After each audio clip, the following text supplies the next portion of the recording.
Hello, ladies and gentlemen, and welcome to part 2 of King of the Rusted Crown. So, first off, I want to remind everyone, or let you know if this is the first time watching, that I have launched my Patreon finally. So, if you enjoy these videos and are interested in sculpting and would like to perhaps learn some more, get some personal critiques, or just get a hold of some art, take a look at the Patreon page. There's a link in the description below. So I've gotten some feedback after part 1, and while I did get a lot of positive feedback, one of the things that I heard a couple of times was that I used a lot of technical terms that I didn't necessarily use as much in videos where I sculpted something a little bit simpler, like the skull or the maquette video or the armature video, even for that matter. And you know, I throw a lot of technical terms around that I know and I'm used to, things like the C7, pit of the neck, sternum, sacrum, box and egg, even terms that are not anatomical even, but terms that are more conceptual that I've been trained to use. And so a lot of you guys mentioned that you didn't quite understand some of this, and that's totally my fault. I kind of forgot that not everyone are aware or knows of these terms, really.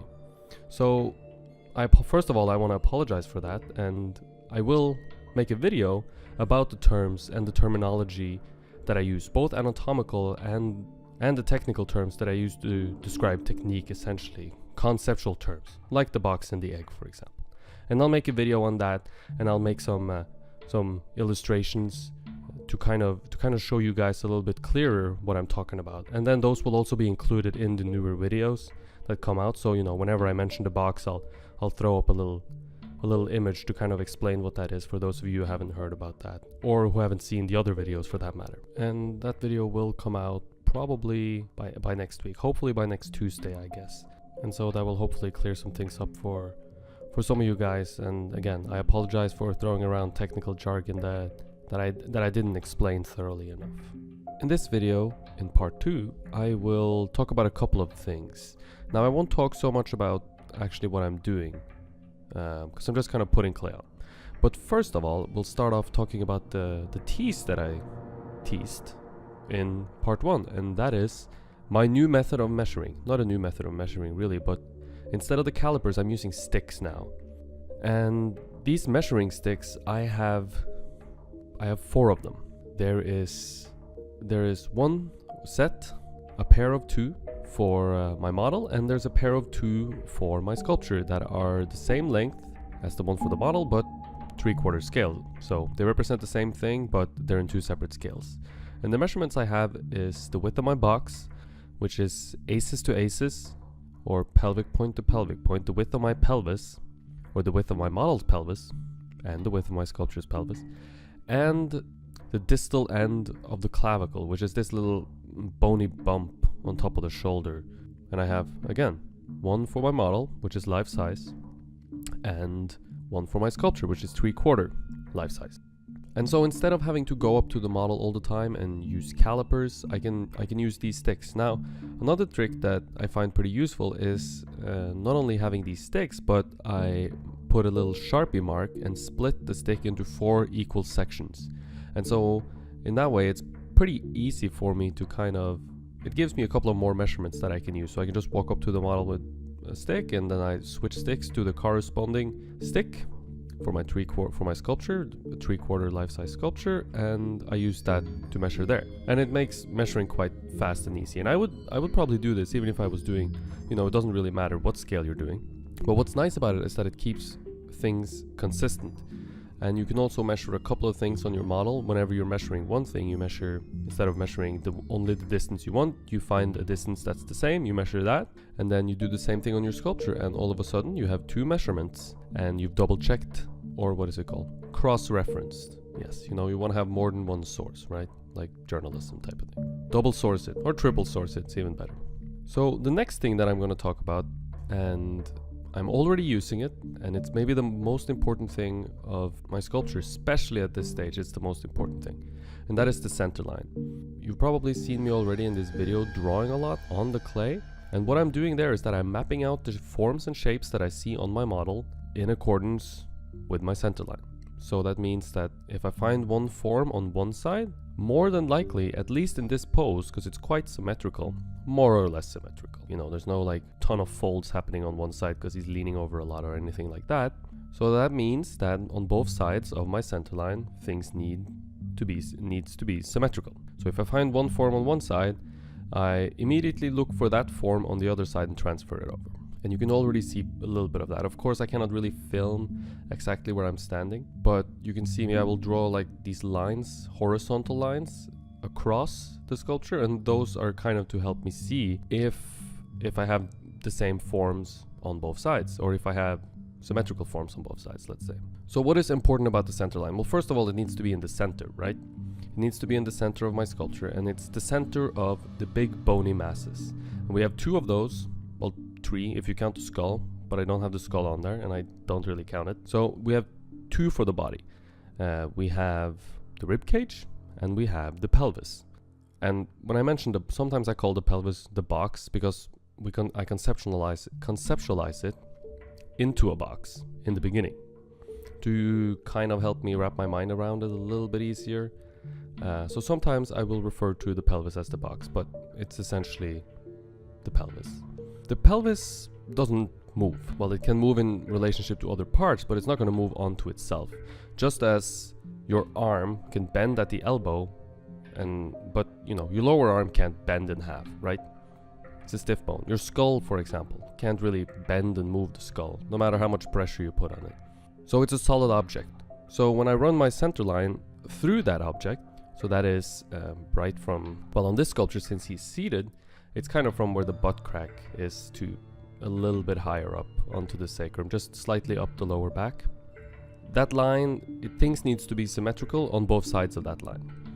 There's very, very little you can do besides perhaps laying on your side that are gonna really make things noticeably asymmetrical. Now, of course, things are not going to be perfectly symmetrical on probably anyone, but you're never going to be able to sculpt, or you're probably not going to sculpt something perfectly symmetrical anyway. So, you know, if you use your eye, you use your eye and you measure from a distance, you hold up a little tool and you try to measure, you will be able to see if you're more or less symmetrical, and that is kind of enough. You really, really want to be as close to symmetrical as possible. I cannot stress this enough. It's virtually impossible for there to be asymmetry on both sides of the pelvis. And normally it would just end up looking weird instead of looking natural if you do have asymmetry. So you definitely want to try and avoid it as best as you can. As we travel up the body, I'm using the back as an example because it's quite easy and simple to see. There is a section of the spine where it bends. Of course, we know that your spine can of course bend back and forward, and it can bend side to side. And it's this small little section that it does this in, which exists right between the rib cage and the pelvis. And for the most part, the rest of it doesn't really move. So it's important to keep this in mind. Of course, it can move at the top, and I think that section is called the cervical region, you know, around the neck area, that can bend and move. So that's important to keep in mind. But it's this small area in between the pelvis and the rib cage where the spine do bend, or where it's most flexible anyway. Now, I know when we breathe in and out, the ribs, you know, that's why the ribs are not, or the rib cage is not a unit. It's because we're supposed to be able to breathe, right? So the rib cage can expand and contract a little bit and probably bend a little bit as well, I'm sure. But for our purposes, it's better to treat the rib cage as a solid unit that does not do those things, that does not move, essentially. And so we do treat it that way. And our center line is straight until it reaches the bottom of the rib cage, which in the front is usually I end up drawing my center line slightly below the bottom of the sternum. And in the back you can kind of tell because there's these two, I think it might be the oblique, it's these two forms that kind of create this light shape that almost point directly to it. You know, kind of, what is it called in modern day lingo? Is it the love handles perhaps? Yeah, the love handles kind of curve up on the back and have this light shape that meet in the middle, or point at least towards the middle of the back.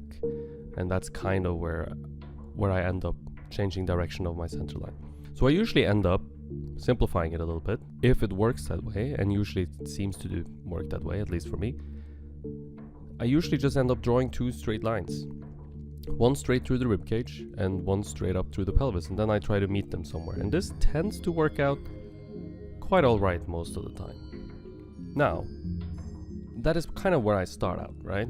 I have a center line, I draw that in, then I build out my contours, and the stage that I'm in right now, and I'm still using my center line, I still have it drawn and seeing it very clearly. I have approached my contours close enough, my outer borders, you know, the widths of my sculpture. I've approached them, gotten close enough to them to where I can start mapping out shapes. So, and that's kind of the stage that we're at right now, and you can see me locating forms essentially. And this includes a lot of stepping back and forth, looking at the model, and turning what in the beginning was a very, very simple kind of wall or a flat shape, a flatter shape, going up and indicating where my contour is, my outer contour was, or what movement it would take. It was still very underbuilt, but it was indicating the movement that my contours would end up having, so that I could get an idea of what was going on. Once I've built that up enough, I can start finding shapes. You know, you need to have something to find those shapes on, somewhere to put the shapes, essentially. So I'm drawing and reinforcing the I'm drawing out the shapes and reinforcing the drawing with clay, and I'm constantly going back also and editing these shapes at this stage. You can see I have big spaces in between all my forms, so there's more than enough space to move things around essentially, and also more than enough space to get good transitions once I start working on those transitions. And I also kind of creep up on that. I slowly fill up these gaps in between so that I can refine the shapes more, so I can refine and find interesting variety, and they don't end up all being like they're kind of right now, which is just kind of lumpy and round. So getting to that stage is kind of a slow process for me. And this is also the stage where I slowly start approaching turning the form a little bit as well. And it's not so easy to see me do this perhaps, but you know, the back is, when you look at the back, it has like the slow turn, and right now that turn towards the side is probably a very, very too sharp, I imagine. Like it's too steep anyway. So there's this very, very slow approach where I find my forms, but there's still plenty of space to kind of, as I build out those forms, edit them and find where they sit in space. And I'm also kind of constantly discovering new ones, and I've edited all my stepping back out because it's kind of, you know, boring to watch, and I wouldn't like because the video is sped up, I would fly out of the screen constantly. I think that'd be a little bit strange to watch. So I've edited all that out, but I'm constantly stepping back and kind of re-evaluating the shapes that I've drawn in. And having them this clear, while it is perhaps a little jarring, and it can be a little difficult as well to kind of compare what you're looking at, your sculpture and the model, they're quite far apart, right? They don't really look the same. And so that can be a tricky thing, or somewhat of a tricky thing. Again, I think that's a little bit of practice, but I prefer to keep it in this stage until I have almost everything blocked in. Maybe except for the hands. I'm gonna have the head, probably the arms, almost all the way up to the wrist, at least so I know where the wrist is gonna be at this stage, kind of looking a lot like this.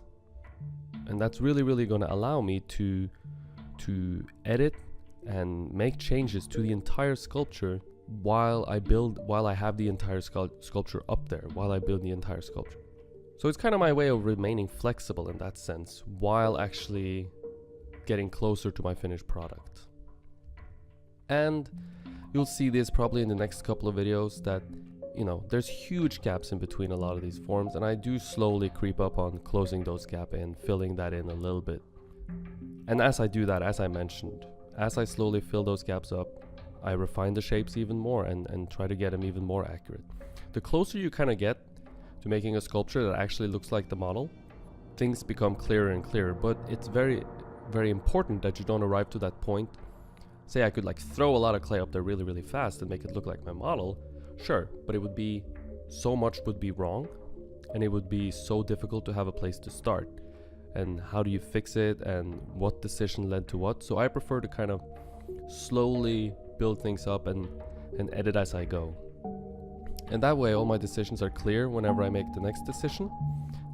It's clear to me what the next decision is based on, and I can easily also retract my steps a little bit easier. Also, I find it easier to kind of, focus in the most important area of a sculpture, which I think is the core of the body anyway, and then kind of allow it to build out from there. But having a solid core of your sculpture, which is your body, that's why there's not a head on there. That's why I held off on the arms. That's why I held off on the shoulders until this episode, because I don't want them on there until I have a solid core, a solid body to sculpt them upon.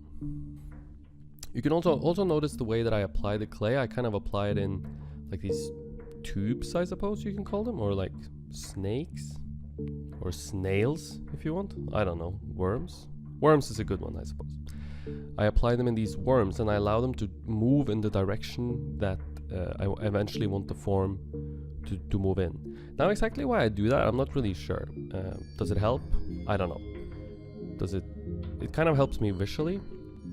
Even though the forms are not very clean, I can kind of still see the forms a little bit clearer because of having my clay worms traveling in different directions. So it's helpful in that sense, I think.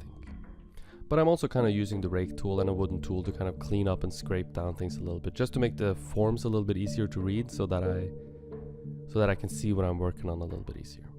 Thank you for watching. I hope you enjoyed this video. In the next part, we'll continue along, and I think maybe we start on the head in the next part. So that's going to be quite exciting. I take my time on that, but I think it'll be exciting for you guys to see kind of how I block in a portrait. Thank you for watching. If you enjoyed the video, hit the like and subscribe button on YouTube, and if you really like the video, there's a small little bell next to the subscribe button that you can hit to get notifications, so that you know whenever I upload a new video. Also, if you haven't already, check me out on Patreon. It's on patreon.com/Eirik Arnesen. There's a link in the description, and there's a lot of stuff for you guys there if you want to learn more. Thank you for watching, and I'll see you in the next one.